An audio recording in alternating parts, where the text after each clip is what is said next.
the whole book could not have been written without the help of Martin Mosebach, especially because he, at the time, was able to give me a copy of the very first notas that Gómez Dávila had written. And before this, I had come to Gómez Dávila by perhaps the most reliable means in intellectual research, serendipity. I must have come across his aphorisms maybe on the page of the Kritikon journal that Mosebach has just mentioned, and then coming across a German translation in some Berlin secondhand bookstore and trying to find more about him, and then writing for myself a little essay that was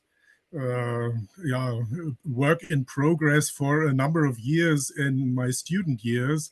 And then at some point I tried to send it around to people, and ultimately a journal published it, a philosophical journey, and then I sent this piece around, and then somebody suggested I should write a book about this. And then I said, okay, I will do it, but first I have to learn Spanish because I had only read the German translation so far. And that is, of course, a very long journey towards Gómez Dávila without knowing him personally, only later meeting his grandson and his daughter in Colombia and many other people who were interested in him. And it's interesting and very nice to see that now you, coming from a university in North America, beginning to be interested in Gómez Dávila. As you all know, Gómez Dávila thought that philosophy only kind of hibernates at universities. So every time philosophy rears its head and wakes up again, even at universities, is a very nice thing to observe. And it's obviously for someone working on Gómez Dávila, reading him especially, one comes across people who are interested in this writer in all walks of life. You find engineers writing to you that they have been following Gómez Dávila.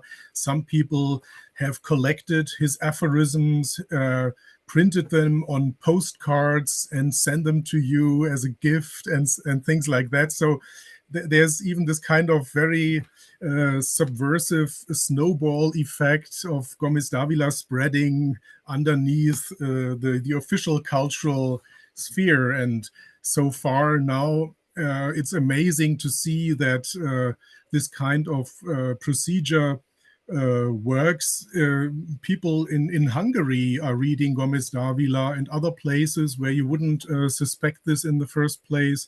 There are even Russian translations now, and it was the Italians who actually did some of the first conferences on Gómez Dávila, not the Germans or Austrians, even though obviously there are very deep connections. And it's one of my great finds in a secondhand bookstore at the time when I was writing my book was a copy of the dissertation of Mario Laserna, whom Mr. Mosebach just mentioned, because Mario Laserna wrote his dissertation on logic and science in German at the Freie Universität Berlin. And he especially thanked two people in the preface to this book. And the one person was Thornton Wilder, and the other one, Nicolás Gómez Dávila. So there are very subterranean influences there as well, where you can find resonances. And this is, I think, one of the most interesting things, that once you begin to study Gómez Dávila, you also come up, at least I did at some point, with this idea of an implicit library, meaning that you have to reconstruct in some sense the horizon from which Gómez Dávila was thinking, which was not limited to, but to a very large extent composed of his library and the many different kinds of books that he studied or had. And as you know, you don't have to read every book that you have in order to build up some kind of connection to the past. And then if you study the catalog, for example, of his library, together with the hints that he disperses across his writings, then you will find that there is a lot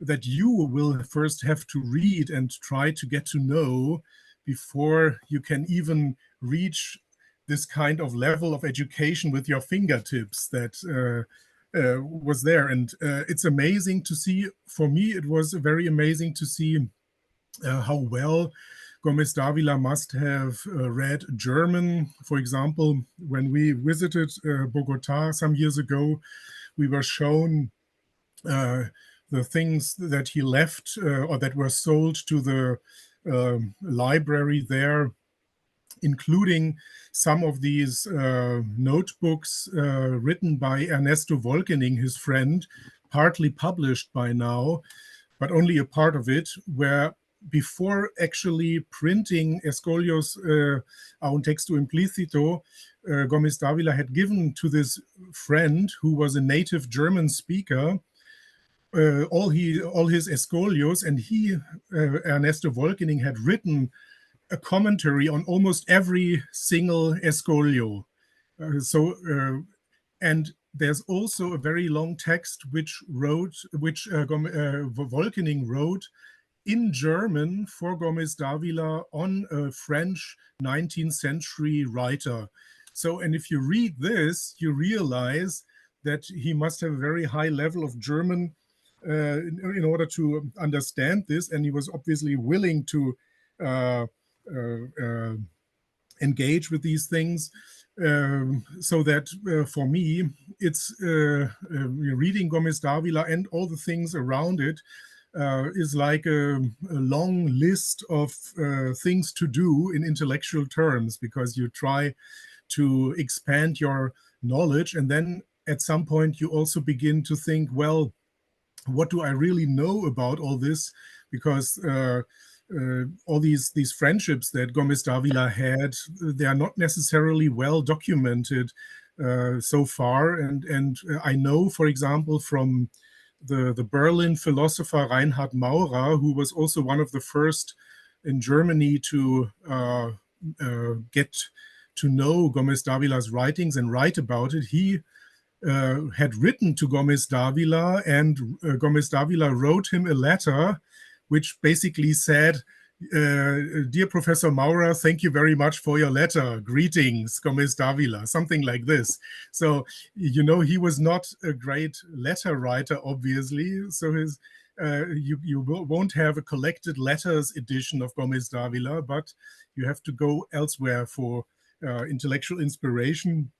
And so studying his library, his books, the many German things that he read and that will or often hardly will be known to German scholars nowadays, no? Like the writings of Friedrich Gundolf and others from the 19th century that you first have to